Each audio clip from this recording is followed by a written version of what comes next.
भाइयों और बहनों, इस इलेक्शन में सिर्फ 20 दिन बचे हैं और चॉइस मेरे और एंड्रू कोमो के बीच में है। ये है न्यूयॉर्क का होने वाला न्यू मेयर ज़ोहरान ममदानी। ज़ोहरान मुस्लिम है, इंडियन अमेरिकन है, इजराइल को टेररिस्ट कहता है और ट्रंप को डिक्टेटर बोलता है। इतने सारे पॉलिटिकल डिसएडवांटेजेस के साथ भी ज़ोहरान जीत कैसे रहा है? Tonight, we made history. In the words of Nelson Mandela, it always seems impossible until it is done. I will be your Democratic nominee for the mayor of New York City. America में politics का पूरा game दो बड़ी political parties के दरमियान होता है, Democrats और रिपब्लिकन्स। डेमोक्रेट्स थोड़े लिबरल, प्रो इमिग्रेंट और सोशल राइट्स के सपोर्टर होते हैं, जबकि रिपब्लिकन्स कंजर्वेटिव, ट्रेडिशनल वैल्यूज और स्ट्रॉन्ग बॉर्डर्स वाले हैं। और पिछले कई इलेक्शन से रिपब्लिकन्स जीत रहे हैं। अमेरिकन इन्फ्लेशन, इमिग्रेशन और लॉ एंड ऑर्डर के मसले में काफ़ी कंजर्वेटिव डायरेक्शन में जा रहे हैं, इसलिए रिपब्लिकन कैंडिडेट स्ट्रॉन्ग परफॉर्म कर रहे हैं, स्पेशली लोकल लेवल पे। लेकिन ज़ोहरान ममदानी वो डेमोक्रेट है और उसका मुकाबला हो रहा था एक स्ट्रॉन्ग रिपब्लिकन कैंडिडेट से, एंड्रू कोमो, जिसको बैकिंग हासिल थी बिजनेस क्लास, लॉ इन्फोर्समेंट और इन जैसे कई कंजर्वेटिव वोटर्स की। तो फिर इतनी ऑपोजिशन के बावजूद एक इंडियन मुस्लिम अमेरिकन कैसे जीत रहा है? ज़ोहरान की कैंपेन बहुत सिंपल थी। उसने बड़े प्रोमिसेस नहीं किए, लेकिन जो किए वो आम आवाम के लिए थे, जैसे rent freeze. Saying that they believe this is the greatest city in the world. But they do not answer the question that Dr. King posed decades ago.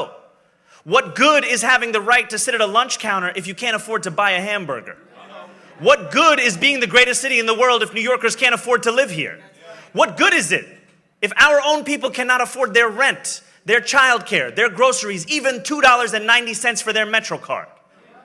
What good is that but making a museum of what once was? क्योंकि New York जैसे शहर में लोग हर महीने rent की tension में रहते थे। न्यूयॉर्क जैसे बिजी सिटीज़ में रेंट बहुत ज़्यादा है और सर्टेन एलीट क्लास है जो इन रेंट्स को कंट्रोल करती है। इसी वजह से ज़ोहरान के रेंट फ्रीज वाले स्लोगन ने आम आवाम का दिल खुश कर दिया। उसकी कैंपेन में नेक्स्ट था फ्री और फास्ट बसेस, क्योंकि ज़ोहरान के मुताबिक शहर सिर्फ गाड़ी वालों के लिए नहीं होता। उसने वर्किंग क्लास के लिए ट्रांसपोर्ट का सिस्टम बेहतर बनाने का वादा किया और इसके अलावा ज़ोहरान यूनिवर्सल चाइल्ड केयर का आइडिया लेकर आया कि हर माँ बाप को अपने बच्चों के लिए चाइल्ड सपोर्ट मिल सके, चाहे वो अमीर हो या गरीब। और सबसे नया और bold step, city run grocery stores. महंगाई के इस दौर में ज़ोहरान कह रहा था कि ग्रोसरी सिर्फ एक बिजनेस नहीं बल्कि एक बेसिक ह्यूमन राइट है। Stores will operate without a profit motive or having to pay property taxes or rent and will pass on those savings to you. सोचो एक ऐसी जगह जहां टोमेटोज और दूध बेचने का मकसद प्रॉफिट नहीं बल्कि लोगों का पेट भरना हो। ये सब कुछ उसकी कैंपेन का हिस्सा था। ज़ोहरान अभी न्यूयॉर्क मेयर के इलेक्शंस का फर्स्ट राउंड जीता है और इसके पीछे उसने बहुत ही अच्छी और सस्ती एड कैंपेन की। सबसे पहले बात की हलालफ्लेशन की। New York is suffering from a crisis, and it's called halalflation. Today, we're going to get to the bottom of this. How much does a plate of halal cost right now from this truck? $10. $10. Chicken over rice, lamb over rice, 10, How much do you have to pay for your permit? Before it was 22K. 20, 17,000. And how much does a license cost if you get it from the city? I think 400. And who are you paying? The permit owner. You're not paying the city. No. You pay the permit owner $22,000 just so you can sell this food. Yes. And who is this? A random guy. These are the 4 bills that are sitting in the city council right now, which would give these vendors their own permits and make your halal more affordable. But Eric Adams hasn't said a single word about them. If you own the permit, then how much would you charge for the plate? $7. $8. $8. If I was the mayor, I'd be working with city council from day one to make halal $8. ये हलाल food $12 का आता है, जो एक typical मील price से कहीं ज़्यादा है। हलाल फूड सिर्फ मुस्लिम्स नहीं खाते बल्कि बहुत सारे मीट लवर्स भी इसे पसंद करते हैं और ये फूड ट्रक्स ही मिडिल क्लास का सहारा हैं। ज़ोहरान ने बेसिकली ये कहा कि इतने महंगे परमिट्स जो इन फूड ट्रक्स को रेंट पे मिलते हैं, इनको डायरेक्ट सप्लाई करने का वादा किया ताकि मील प्राइसेस $12 से $8 पर आ जाएं। और इसके बाद आई वो वीडियो जिसने सबकी टेंशन ले ली। न्यूयॉर्क पोस्ट ने उसे रोस्ट किया कि ज़ोहरान ने AI यूज़ किया है स्पेनिश बोलने के लिए। Fíjense, nadie sabe pronunciar mi apellido. Es Mamdani. लेकिन फिर खुद ही उन्होंने उसके बिहाइंड द सीन्स भी दिखा दिए। Pero en estos días, Sorry. construir 200,000 viviendas nuevas y permanente, inquilino tiene, y asegurarme, No idea. जिसमें क्लियरली दिख रहा है ज़ोहरान कैसे स्ट्रगल कर रहा है स्पेनिश बोलते हुए।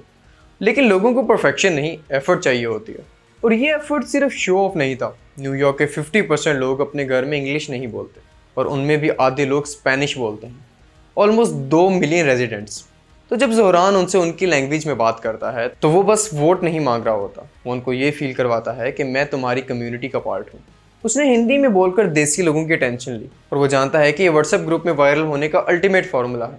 ज़ोहरान ने वो वीडियो बनाई जहाँ वो हिंदी बोल रहा है, बॉलीवुड स्टाइल, ड्रामेटिक कट्स और नीचे सबटाइटल्स, फुल ऑन देसी मसाला। देखने वाले सिर्फ इम्प्रेस नहीं हुए, वो इमोशनल भी हो गए कि अमेरिकन पॉलिटिक्स में हार्डली कोई और लैंग्वेज बोलता है। और जब एक बंदा आपकी ज़ुबान में आपसे वोट मांगे तो इंसान इमोशनल बॉन्ड के तहत वोट कास्ट कर देता है। को एक सवाल पूछना चाहता हूँ, तुमने कभी किसी को वोट किया? कभी किसी को रैंक किया? देखो, यहाँ न्यूयॉर्क सिटी में हम रैंक चॉइस वोटिंग यूज करते हैं। इसका मतलब है कि सिर्फ एक कैंडिडेट को चूज करने के बजाय आप 5 कैंडिडेट्स तक को रैंक कर सकते हो अपनी पसंद के हिसाब से। सोचिए, ये 5 लस्सिया कैंडिडेट्स हैं और मैं ये वाला हूँ। ये सिस्टम ऐसे काम करता है। सबसे पहले फर्स्ट चॉइस वोट्स काउंट होते हैं। जिस कैंडिडेट के वोट सबसे कम होते हैं उसे हटा दिया जाता है। लेकिन अगर वो आपका पहला चॉइस था तो आपका वोट खत्म नहीं होता है, वो आपके नेक्स्ट चॉइस को चला जाता है। ये प्रोसेस तब तक चलता है जब तक किसी कैंडिडेट के पास आधे से ज्यादा वोट्स ना हो जाएंगे। आप जितने ज्यादा लोगों को रैंक करते हो उतनी ज्यादा आपकी बैलेट और आवाज में ताकत होती है। इसलिए मैं चाहता हूं कि आप मुझे, ज़ोहरान ममदानी को, अपने बैलेट पे पहले नंबर पे रैंक कीजिए। ज़ोहरान सिर्फ एक पॉलिटिशियन नहीं, एक सोशलिस्ट सोच का बंदा है। वो कहता है कि शहर सिर्फ अमीरों के लिए नहीं बल्कि हर उस बंदे के लिए है जो सुबह 9 बजे काम पर जाता है और रात 9 बजे घर आता है। उसके लिए पॉलिटिक्स का मतलब है पावर उन लोगों के हाथ में देना जो हमेशा इग्नोर किए गए। विश्वास नहीं होता तो खुद उनसे सुनिए कि क्या होगा अगर कुओमो जीता तो। खाना मिलेगा, पीना मिलेगा, भैया की शादी है, सब कुछ। बिलियनियर्स के पास ऑलरेडी सब कुछ है, अब आपका टाइम आ गया। यानी इस बार काम मिडिल क्लास के लिए किया जाए instead of wealthy elite class. Taxes elite class और बड़ी कॉरपोरेशंस देंगी इंस्टेड ऑफ आम आवाम। अब यही सोशलिस्ट सोच है जो एलीट क्लास को थोड़ा हिला रही है, क्योंकि जब एक बंदा कहता है कि रेंट फ्रीज करो, बसेस फ्री करो, चाइल्ड केयर और ग्रोसरीज पर प्रॉफिट ना कमाओ, तो ऑब्वियस है जो लोग इन चीज़ों से पैसे बना रहे थे वो पैनिक मोड में चले जाएं। लेकिन दूसरी तरफ था ज़ोहरान का कंपेटिटर एंड्रयू कुओमो, न्यूयॉर्क का फॉर्मर गवर्नर, पॉलिटिक्स में पुराना खिलाड़ी, इस बार मेयर रेस में वापस आया लेकिन एक नए स्लोगन के साथ, एक्सपीरियंस मैटर्स। एंड्रयू की कैंपेन बहुत हाई फाई थी, बड़े billboards, clean suits, flashy ads, और इसके पीछे था एक बड़ा पावरफुल सेटअप। बड़ी real estate companies, Wall Street के इन्वेस्टर्स, मीडिया आउटलेट्स, सब कुओमो के पीछे लाइन में थे। क्यों? क्योंकि उन्हें पता था अगर कोई बंदा सिस्टम को उनके फेवर में जैसा का तैसे चला सकता है तो वो कुओमो ही है। उसकी कैंपेनिंग का मैसेज था स्टेबिलिटी, एक्सपीरियंस, ग्रोथ। लेकिन ये ग्रोथ किसके लिए थी? एलिट्स के लिए। अगर आप पहली बार इलेक्शन के बारे में जान रहे हैं तो ये है जो एंड्रू कुओमो ऑफर कर रहा है। आज मेरे पास बिल्डिंगें हैं, प्रॉपर्टी है, बैंक बैलेंस है, बंगला है, गाड़ी है, क्या है तुम्हारे पास? आपकी वजह से हमने $8 मिलियन रेज किया है, 6 लाख से ज्यादा दरवाजे खटखटाए हैं और बस इतने करीब है इस शहर का पहला साउथ एशियन मेयर बनाने के लिए। पर बात ये नहीं है कि मैं क्या बनूंगा, बात ये है कि मैं क्या करूंगा हमारे कम्युनिटीज के लिए और हर एक न्यूयॉर्कर के लिए। मैं हमारे शहर को अफोर्डेबल बनाऊंगा। न्यूयॉर्कर्स मुश्किल से अफोर्ड कर रहे हैं रोटी, कपड़ा और मकान। मैं ये सब बदलने के लिए लड़ रहा हूँ, rent free buses, universal child care और सस्ती ग्रोसरीज के जरिए। न्यूयॉर्क की कई real estate lobbies, corporate chains और इवन कुछ मीडिया हाउसेस ओपनली ज़ोहरान के खिलाफ कैंपेन चला रहे हैं। क्यों? क्योंकि उनके लिए ज़ोहरान सिर्फ एक कैंडिडेट नहीं, एक थ्रेट है।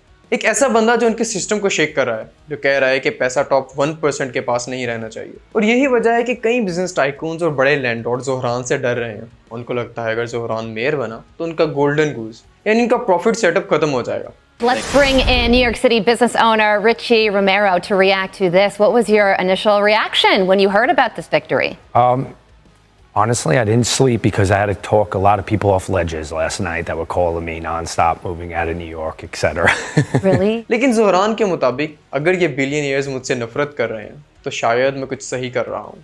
ज़ोहरान सिर्फ रेंट और बसेस तक लिमिटेड नहीं रहा, उसने फॉरेन पॉलिसी पे भी बोल्ड स्टैंस लिया, स्पेशली इजराइल पैलेस्टाइन इशू पे।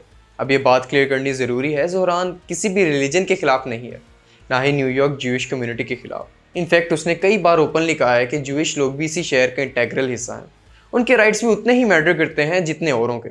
As mayor, I will protect Jewish New Yorkers. As mayor, I will ensure that those Jewish New Yorkers are just as safe as every other New Yorkers. And what that means is standing up for Jewish New Yorkers. It means tackling anti-Semitism. लेकिन उसे problem है Netanyahu की government से, जिसको वो openly war criminal बोलता है। As mayor, New York City would arrest Benjamin Netanyahu. This is a city that our values are in line with international law. It's time that our actions are also. Zohran गजा के हालात को genocide कहता है और इसी bold और clear language की वजह से उसने सिस्टम के अंदर बैठे लोगों को अनकंफर्टेबल कर दिया। अमेरिका की पॉलिटिक्स में हमेशा से इजराइल लॉबी का बहुत स्ट्रॉन्ग इन्फ्लुएंस रहा है। पॉलिटिशियंस इस इशू पे या तो न्यूट्रल रहते हैं या फिर इजराइल को सपोर्ट करते हैं, लेकिन ज़ोहरान वो एक रेयर वॉइस है जो ओपनली कह रहा है ह्यूमन राइट्स सबके हैं, चाहे वो मुस्लिम हो या जूविश, पैलेस्टाइन हो या इजरायली। और यही बोल्डनेस ट्रंप तक पहुंच गई। डोनाल्ड ट्रंप ने ज़ोहरान को ल्यूनेटिक तक कह दिया। ज़ोहरान अगर इतने पॉलिटिकल सेटबैक्स और इतनी स्ट्रॉन्ग अपोजिशन के बावजूद जीत जाता है तो ये किसी मिरेकल से कम नहीं। लेकिन नवंबर में रिजल्ट्स आने के बाद अगर ज़ोहरान हार भी जाए तो ये एक प्राइम एग्जाम्पल बन जाएगी हर उस इंडिविजुअल के लिए जो पॉलिटिक्स में आना चाहता है लेकिन किसी वजह से डरता है। ज़ोहरान मुस्लिम है, इंडियन है, सोशलिस्ट है, इजराइल के खिलाफ है और इन तमाम बातों के बावजूद उसने अमेरिकन पॉलिटिक्स में सर्वाइव किया और इनफैक्ट फर्स्ट मेयर राउंड भी जीत लिया। What do you think, Zohran next mayor बनेगा या नहीं? मिलते हैं अगली वीडियो में एक नई कहानी के साथ। तब तक के लिए अल्लाह हाफिज़।